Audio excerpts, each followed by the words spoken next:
ডিসেম্বরের মধ্যে নির্বাচনের প্রস্তুতি শেষ করার নির্দেশ দিয়েছে প্রধান উপদেষ্টা ডক্টর মোহাম্মদ ইউনূস। এটিকে ইতিবাচকভাবেই দেখছে বিএনপি। তবে কোন কোন দলের মত আগে আইনশৃঙ্খলা বাহিনীকে ঠেলে সাজাতে হবে। যদিও ইতিমধ্যে জাতীয় নির্বাচনের প্রস্তুতির জন্য মাঠ প্রশাসন, আইনশৃঙ্খলা সমন্বয় সহ 5টি কমিটি গঠন করেছে ইসি। রাজনৈতিক মাঠে এখনও বিতর্ক চলমান জুলাই সনদ, পিআর পদ্ধতি নিয়েও। এসব নিয়ে আলোচনায় আজ ভোটের ট্রেনের সঙ্গে আমি সিফাত শাহরিয়ার। শুরুতেই দেখে আসব রাজনীতির মাঠে দিনভর কে কি বললেন। আজকে সব দলের যে রাজনীতিবিদরা তারাই কথা বলেছেন।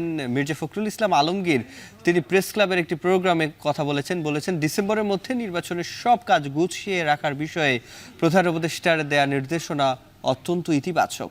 এবং একই অনুষ্ঠানে বাংলাদেশ জামায়াত ইসলামের সেক্রেটারি জেনারেল ছিলেন মিয়া গোলাম পরওয়ার। তিনি বলেছেন ইনক্লুসিভের নামে আওয়ামী লীগকে নির্বাচনের সুযোগ দেওয়ার একটি আন্তর্জাতিক চক্রান্ত চলছে। এবং নাহিদ ইসলাম এনসিপির আহ্বায়ক জানেন তাদের পদযাত্রা চলছে দেশব্যাপী। তিনি বলেছেন জুলাই সনদের আগে কোনো নির্বাচন ছাত্র জনতা মেনে নেবে না। এবং নুরুল হক নূর গণ অধিকারের পরিষদের সভাপতি, তিনি বলেছেন উচ্চকক্ষে আনুপাতিক হারে প্রতিনিধি নির্বাচন দিতে হবে, তাতে সংসদে ভারসাম্য প্রতিষ্ঠা পাবে।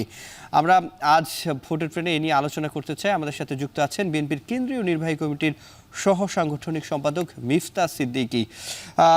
মিফতা ভাই, আপনাকে স্বাগত ভোটের ট্রেনে। প্রথমবারের মতো শুরুতে একটি নতুন আলোচনা দিয়ে আজকের আমাদের আলোচনা শুরু করতে চাই। সেটি আগামী নির্বাচনে 18 থেকে 33 বছর বয়সী তরুণ ভোটারদের জন্য আলাদা বুথের ব্যবস্থা করতে চায় অন্তর্বর্তী সরকার, তার এটি আলোচনা করেছে।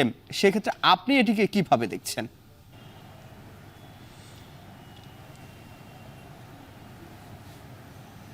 আপনাকে ধন্যবাদ। 18 থেকে 33 বছর ক্লাসিফিকেশন কোনো জায়গায় ভালো না, কারণ 18 থেকে 33 বছরের যেসব যারা উঠে আসবে এরা গত 17 বছর ভোট দিতে পারেনি, এই জন্যই এটা হয়তোবা বলা হয়েছে। তো আমরা মনে করি সকল ভোটাধিকার সবার জন্যই সমান। তবে এটা যদি করতে চায় এতে আমাদের তেমন কোনো বাধাগ্রস্ত থাকার কোনো কারণ নাই। প্রক্রিয়াটা যদি স্বচ্ছ হয়, সুন্দর হয়, একটি সুষ্ঠু ভোট, একটি সুষ্ঠু নির্বাচন আমরা যখন প্রত্যাশা করি, তখন এগুলাতে আমাদের খুব একটা যে আপত্তি থাকবে তা নয়। কিন্তু আমি মনে করি এগুলা আসলে খুব একটা প্রয়োজনীয়তা নেই এখানে। মিফতা ভাই, জানতে চাই যে এই যে 18 থেকে 33 বছর বয়সী যে ভোটাররা, তাদের যেই আমরা যদি হালনাগাদ তথ্য দেখি, সেক্ষেত্রে 4 কোটি ভোটার, অর্থাৎ মোট ভোটারের প্রায় 1/3 ভোটার এই যে বয়স সীমায়, যারা গত 3 বার নির্বাচন দিতে পারেননি বলেও অভিযোগ আছে। তো সেক্ষেত্রে তাদেরকে কত শতাংশ টানতে পারবে বিএনপি বলে আপনার মনে হয়?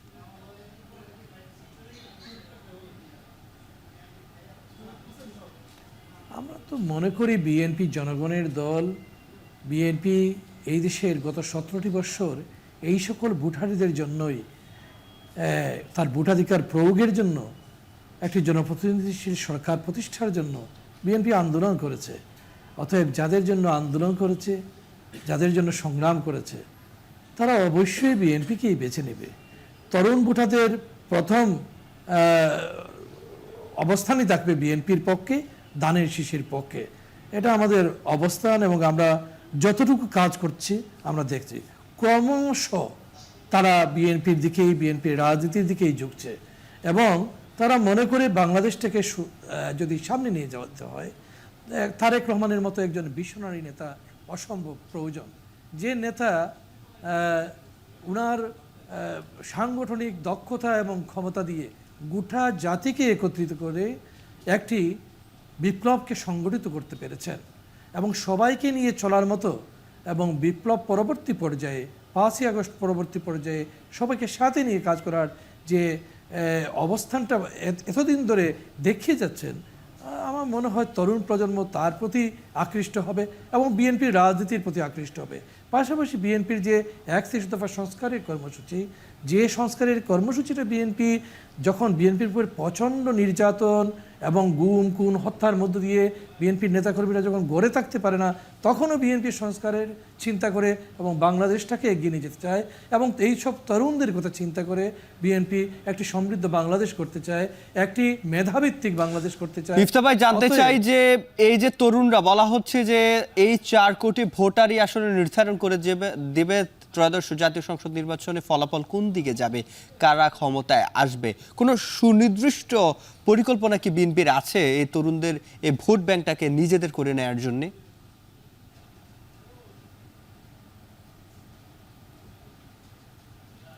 বিএনপির তরুণদের জন্য সকল সময় কার্যক্রমটা এই যে বললাম 31 দফা সংস্কার কর্মসূচির মধ্যে তরুণদের কথা রয়েছে, পাশাপাশি একটি মেধাভিত্তিক সমাজ গঠনে, রাষ্ট্র বিনির্মাণে এই তরুণদের কিভাবে কাজে লাগানো যাবে বিএনপি প্রতিনিয়ত সেই জিনিসগুলো নিয়ে চিন্তা করতেছে।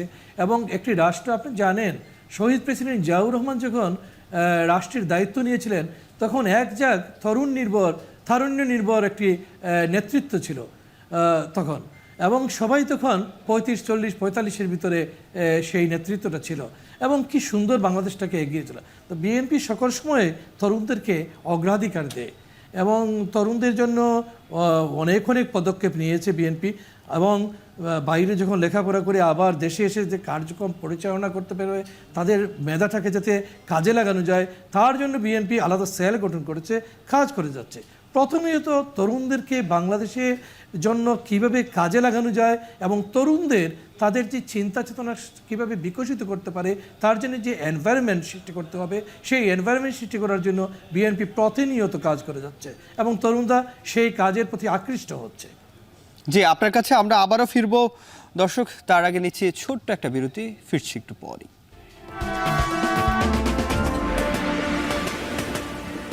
বিরতির পর স্বাগত, দেখছেন ভোটের ট্রেন্ড। আমাদের সঙ্গে আছেন বিএনপির একজন সাংগঠনিক সম্পাদক মিফতা সিদ্দিকী। জানতে চাই আপনার থেকে, বিরতির আগে জানতে চেয়েছিলাম নির্বাচনের বিষয়ে, এবার যেটি জানতে চাই যে বলা হচ্ছে অনেক রাজনৈতিক দলগুলো থেকে যে এই বিদ্যমান যে আইন শৃঙ্খলা পরিস্থিতি রয়েছে, বাহিনী যেভাবে কাজ করছে এভাবে রেখে আসলে জাতীয় নির্বাচন দিলে সেটি সুষ্ঠু হবে না। তবে সরকারের পক্ষ থেকে দাবি করা হচ্ছে রাজনৈতিক দলগুলোকেও আইন শৃঙ্খলা বাহিনীকে সহযোগিতা করতে হবে। তো সামনের সুষ্ঠু নির্বাচনের জন্য আপনারা আইন শৃঙ্খলা বাহিনীকে, সরকারকে সহযোগিতা করার জন্য কতটা প্রস্তুত?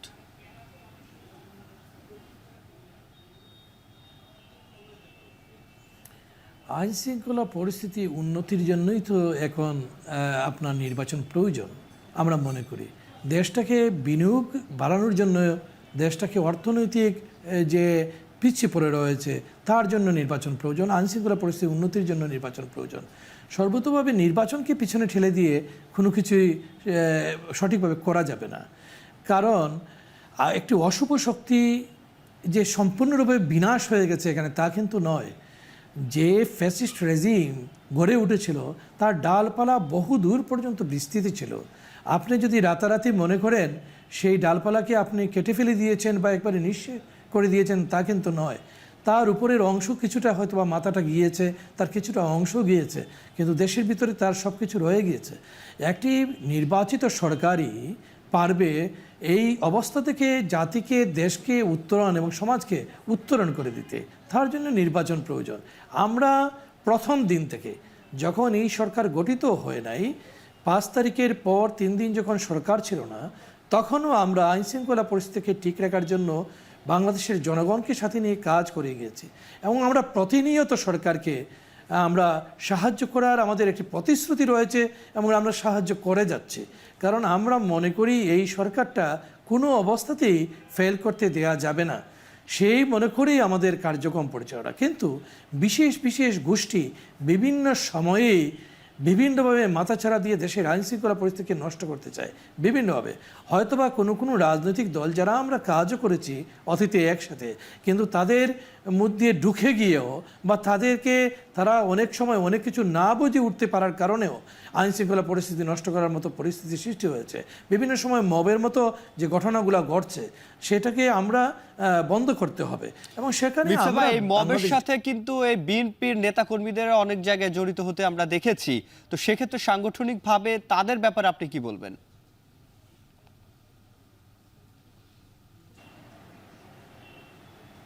জি, বুঝি নেই। এই মবের সাথে বিএনপি নেতাকর্মী অনেকেই অনেক সময় জড়িত হয়ে পড়েছেন, আমরা দেখেছি। বিএনপি তাদের বিষয়ে কি বলবেন? আমরা আমরা আমরা মবের সাথে বিএনপির নেতাকর্মীরা জড়িত নয় বললেই চলে। যদি কোনো স্থানে কখনো বিএনপির কেউ এভাবে জড়িত হয়ে পড়ে, অথবা শুধু মব নয়, কোনো ধরনের অনৈতিকতা বা কোনো ধরনের আইন শৃঙ্খলা বিঘ্নকারী কোনো ধরনের অবস্থার যদি বিএনপির কোনো নেতাকর্মী সৃষ্টি করছে, আপনারা জানেন ইতিমধ্যে 5,000-এরও বেশি বিএনপির নেতাকর্মীকে বহিষ্কার করা হয়েছে সামান্যতম অপরাধের কারণে। কারণ বিএনপি চায় না এই মুহূর্তে দেশে কোনো ধরনের অস্থিতিশীল অবস্থা সৃষ্টি হোক, এবং বিএনপির কোনো ধরনের নেতাকর্মী কোনো ধরনের অনৈতিকতার সাথে, কোনো ধরনের আইন শৃঙ্খলা বিঘ্নকারী কাজের সাথে বিএনপির কোনো নেতাকর্মী জড়িয়ে পড়ুক। আপনারা তাৎক্ষণিকভাবে জিনিসগুলোকে অ্যাড্রেস করতেছি এবং সেই অনুযায়ী অ্যাকশন নিচ্ছি।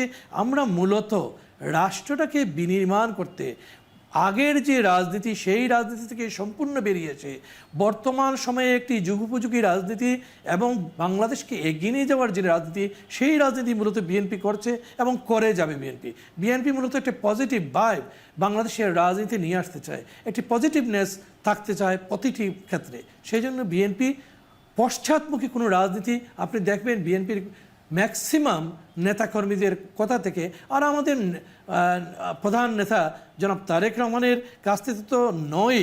আপনি দেখেছেন আমাদের যে নেত্রীকে 6টি বৎসর কারান্তরীণ করে রাখা হয়েছিল সম্পূর্ণ বিনা বিচারে, বলতে হবে একটি প্রহসনের বিচারের মধ্য দিয়ে, সেই নেত্রী বেরিয়ে এসে দেশটাকে রিভিল করার কথা বলেছেন, কোনো প্রতিহিংসা পরায়ণ কথা বলেন নাই। অতএব বিএনপি কখনো কোনো ধরনের মব বলেন, কোনো ধরনের অনৈতিকতা বলেন, আইন শৃঙ্খলা পরিস্থিতি বিঘ্নকারী কাজ বলেন, এসবের সাথে বিএনপি কখনো জড়িত নয়। এবং বিএনপি সাংগঠনিকভাবে কেউ যদি জড়িয়ে পড়ে, তার সাথে সাথে তার জন্য বিরুদ্ধে ব্যবস্থা নিচ্ছে। আপনার থেকে জানতে চাইবো, আপনি বলেছেন 5,000-এর মতো নেতাকর্মীকে বহিষ্কার করা হয়েছে, সাংগঠনিক ব্যবস্থা নেওয়া হয়েছে, তবে এই বহিষ্কারই কি সমাধান কিনা? আমরা অনেক সময় দেখি যারা বহিষ্কৃত হয়েছে 3-4 মাস পর তারা আবার ফিরে আসে। এই বিষয়টি জানবো, তবে তার আগে আমরা আরেকটা বিরতি নিতে চাই, ফিরছি একটু পরে। স্বাগত আরও একবার, আপনারা দেখছেন ভোটের ট্রেন। আমাদের সাথে যুক্ত আছেন বিএনপি কেন্দ্রীয় নির্বাহী কমিটির সহ সাংগঠনিক সম্পাদক মিফতা সিদ্দিকী। মিফতা ভাই, আপনাকে বিরতির আগে একটা প্রশ্ন করেছিলাম যে 4-5 হাজার তা বহিষ্কার করা হয়েছে, কিন্তু তাদেরকে আবারও ফিরতে দেখি আমরা 2-3 মাস পর মিছিল মিটিংয়ে দেখা যায়। তাদেরকে আসলে কারা ফেরায় বা এই প্রক্রিয়াটা কি?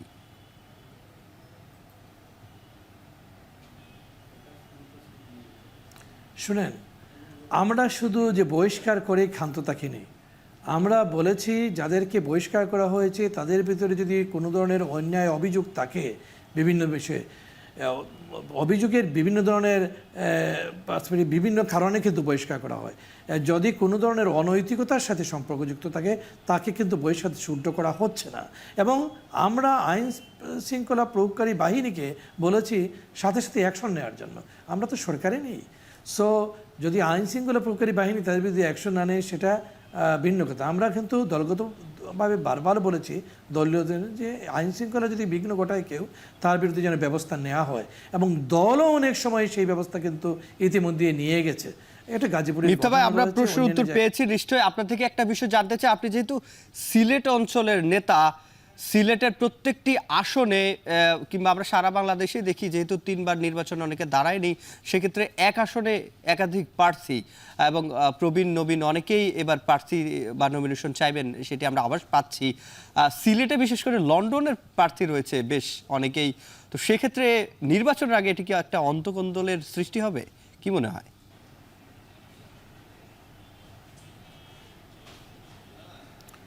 আমি মোটেই মনে করি না তা, কারণ বিএনপি একটি বিশাল সংগঠন। এখানে একটি আসনে 3-4 প্রার্থী বা 2 একের অধিক প্রার্থী না থাকাটাই বরং অস্বাভাবিক। একটি পার্টি প্রতিযোগিতা থাকবে, সেখানে অনেক প্রার্থী থাকবে, সেখান থেকে প্রার্থী মনোনয়ন পাবে এবং সবাই আবার মিলে সেই প্রার্থীর পক্ষে কাজ করবে। এটাই হচ্ছে গণতন্ত্রের নমুনা। বিএনপি সেই দিকেই কাজ করে যাচ্ছে। এবং সেই ইংল্যান্ড থাকলো না দেশে থাকলো এটা বিষয় না, সে যদি জনগণের সাথে সম্পৃক্ত থাকে, জনগণের জন্য যে কাজ করে যায়, মাঠে ময়দানে যদি তার অবস্থান থাকে এবং দলের নেতাকর্মীরা যদি তাকে বেছে নেয়, তবে তাকে সেখানে দায়িত্ব দেওয়া যেতে পারে। সেই ব্যাপারে দলের স্ট্যান্ডিং কমিটি রয়েছে, নির্বাচনী বোর্ড রয়েছে, সেখানে সে সিদ্ধান্ত নেবে। কিন্তু আমরা চমৎকারভাবে সবাই মিলেই কিন্তু এখন পর্যন্ত সিলেট অঞ্চলে কাজ করছি। এবং আপনারা দেখবেন যে আমাদের কোনো কোনো আসনে অনেক 5, 6 বা 7 জনের মতো ক্যান্ডিডেট রয়েছে, এমনও আসন রয়েছে আমাদের, কিন্তু সবাই কাজ করছে, কিন্তু কোনো ধরনের কারোর সাথে কারো প্রচণ্ড বিরোধ সেমন নাই, একই সাথে আবার বসতে কাজ করতেছে। অতএব এইগুলো নিয়ে কোনো দ্বন্দ্বের সৃষ্টি হবে না। বিএনপি ঐক্যবদ্ধ রয়েছে, বিএনপির একটি স্থানে ঐক্যবদ্ধ, ধানের শীষের পক্ষে, বাংলাদেশের পক্ষে, বাংলাদেশি জাতীয়তাবাদের পক্ষে, এবং 31 দফা কর্মসূচি বাস্তবায়ন, যে কর্মসূচি বাংলাদেশের মুক্তির সনদ বলে আমরা মনে করছি এখন, সেই কর্মসূচিকে বাস্তবায়নের পক্ষে বিএনপির প্রতিটি নেতাকর্মী ঐক্যবদ্ধ। জানতে চাই যে রাজনীতি মাঠে আলোচনা রয়েছে, তারেক রহমান দেশে ফিরলে বিএনপির মধ্যে যে বিশৃঙ্খলা সেটি অনেকাংশেই কমে যাবে। তো সেক্ষেত্রে তারেক রহমান এখনো কেন ফিরছেন না, যেহেতু ফেব্রুয়ারিতে একটা নির্বাচন আয়োজনের জন্য আলোচনা হচ্ছে এবং সরকার সেদিকেই আগাচ্ছে?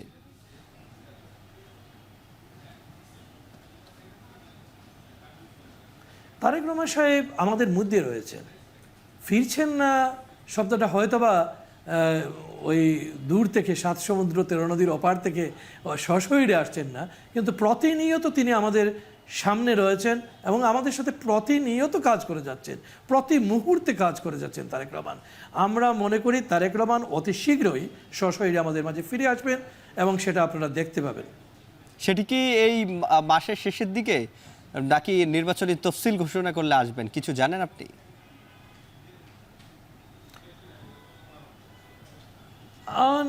নির্বাচনী তফসিল একটু সামনে এগোলেই হয়তো বা সেটা হবে, সেটা খুব যে বেশি সময় যাবে তা নয়, বা এই মাসে সেটা সম্ভব না। তো আসবেন। জি, আপনাকে ধন্যবাদ আমাদের সাথে যেহেতু যুক্ত হওয়ার জন্য। মিফতা ভাই, আমাদের সময় একেবারেই শেষ, আজকে বিদায় নিচ্ছি। দর্শক, শেষ করছি ফোর্টে ট্রেন আজকের পর্ব। দেখা হবে অন্য পর্বে।